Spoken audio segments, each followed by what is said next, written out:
Good morning, नमस्कार। वर्ग समीकरण एक चर का द्विघात समीकरण। वर्ग समीकरण मतलब ये एक ऐसे समीकरण जिसके अधिकतम घात 2 होते हैं। इसके दूसरा नाम भी है, इसका नाम से भी जाना जाता है एक चर का द्विघात समीकरण। द्वि माने दो, दो घात, ऐसा समीकरण जिसके घात 2 हो, उसमें एक चर राशि उपलब्ध हो। इसको इंग्लिश में क्वाड्रेटिक इक्वेशन कहते हैं। और ये प्रश्न हमने जो लिया है वो कक्षा 10वीं से लिया है, क्लास 10 से। इसमें ये पढ़ाया जाता है वर्ग समीकरण के बारे में।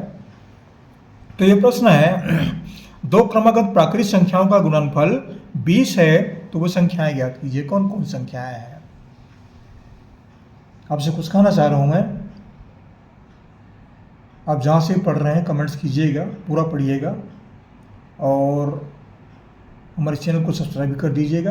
अगर आप पहली बार देख रहे हैं तो ये सहयोग आप हमारे लिए अवश्य कीजिएगा और कमेंट्स भी कीजिएगा कि आपको ये वीडियो कैसे लगा।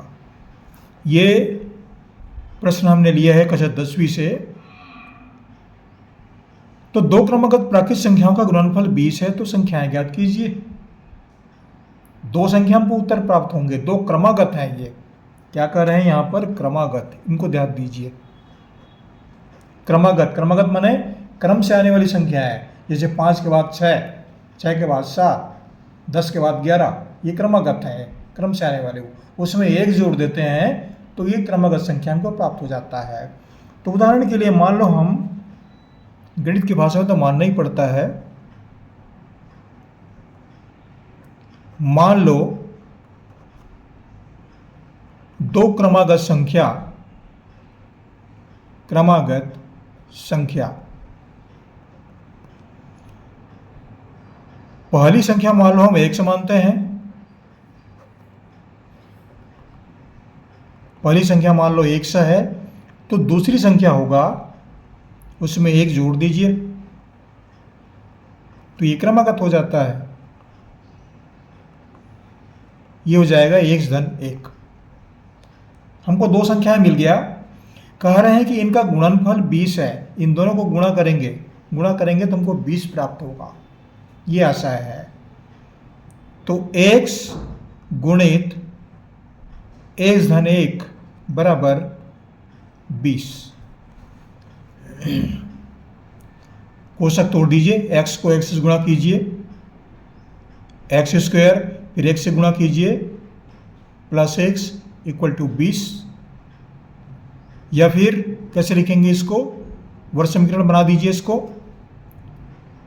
x स्क्वायर प्लस x, इसको पक्षांतर कर दीजिए, -20 इक्वल टू 0। पक्षांतर करते ही चिन्ह बदल जाता है, ये परिवर्तन होता है, इसलिए -20 लिखते हैं। तो ये समीकरण हमको मिला, x square plus x -20 equal to 0। इस समीकरण में मान के याद कीजिए, इसके दो मूल प्राप्त होंगे, दो मान प्राप्त होंगे। तो कौन कौन से मान प्राप्त होते हैं?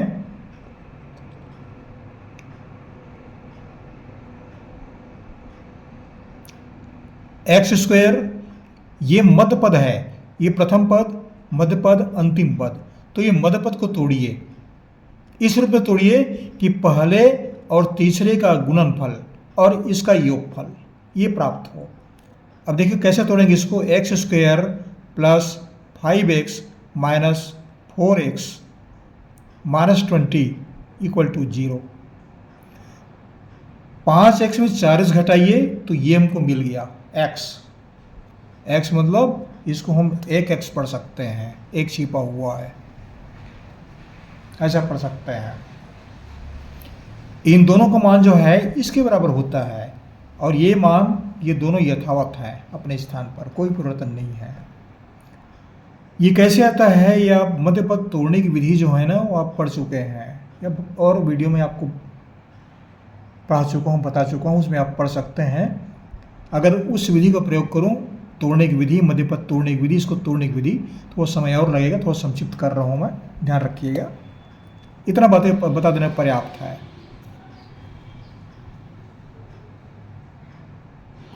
अब ये यहाँ पर दो का गुणनखंड बनाइए, हमको 4 पद प्राप्त हो गए।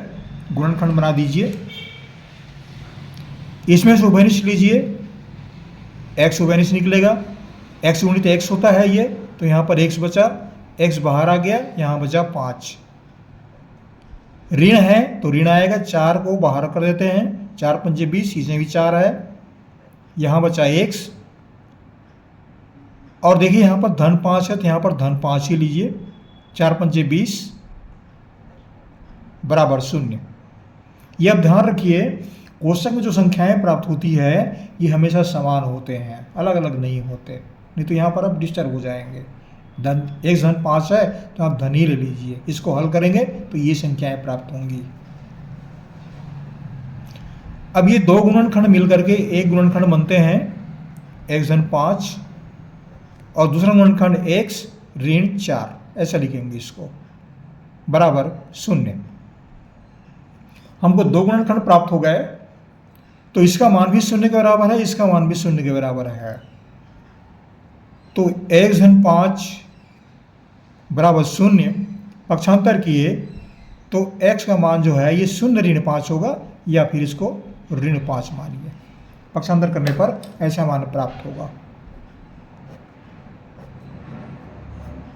दूसरा गुणनखंड लेते हैं x - 4 = 0 या x बराबर 0 धन 4 या फिर 4। ऋण 4 का धन 4 हो जाएगा, पक्षांतर करेंगे तो ऐसा मान प्राप्त होगा, x बराबर 4। अब देखिए हमको दो मान प्राप्त हुए, ऋण 5 और 4। क्या कह रहे हैं,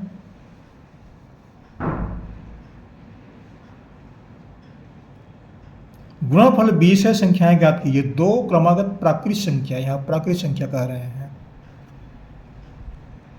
अब ये दोनों प्राकृत संख्या है कि नहीं ये चेक कर लीजिए। ये ऋण 5 जो है ये प्राकृत संख्या नहीं है। प्राकृत संख्या क्यों नहीं है? प्राकृत संख्या जो है वो ऋणात्मक संख्या नहीं होती। प्राकृत संख्या मतलब काउंटेबल, जिनको गिना जा सके, वो प्राकृत संख्याएं होती है।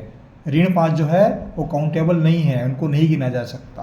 क्यों नहीं गिना सकता? एक छोटा सा उदाहरण बताता हूँ मैं। जैसे एक बगीचे में गए, अब वहाँ पर पूछते हैं यहाँ पर कितने पौधे लगे हैं, अब गिन के बताएंगे 1 2 3 4 10 पौधे लगे हैं। आप वहाँ पर ये नहीं कहेंगे कि ऋण 10 पौधे लगे हैं या ऋण 5 पौधे लगे हैं, ऐसा नहीं कहेंगे। एक छोटा सा उदाहरण आपको दिया है मैंने, इसलिए ये प्राकृत संख्या ऋण 5 नहीं है। कोई भी ऋणात्मक संख्याएं प्राकृत संख्याएं नहीं होती। इस मान को आप कैंसिल कर दीजिए, ये हो जाएगा x = -5 नॉट इक्वल टू -5 हो जाएगा, ये प्राकृत संख्या नहीं है। अब मान क्या लेते हैं, x बराबर 4। x बराबर 4 लिए तो अगली संख्या कौन सी होगी? पहली संख्या हमको मिल गया x बराबर 4, ये तो मिल गया। अब दूसरी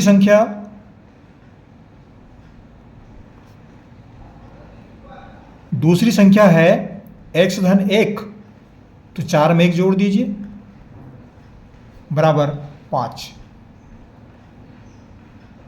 ये दो मान प्राप्त हुए, 4 और 5। ये दोनों प्राकृत संख्याएं हैं। तो उत्तर क्या हुआ? उत्तर लिखिए, दो क्रमागत प्राकृत संख्या कौन कौन से हैं? 4 और 5। ये उत्तर हुए। आशा करता हूँ ये वीडियो आपको अच्छा लगा होगा। हमारे चैनल को सब्सक्राइब कीजिए, इतना सहयोग बनाए रखिए। आप अपने जीवन में उन्नति करें, हमारी ओर से बहुत बहुत शुभकामनाएं। हमारा वीडियो पढ़ते रहिएगा, कमेंट्स करते रहिएगा कि चैनल आपको कैसे लगता है। आपको हमारी ओर से बहुत बहुत धन्यवाद।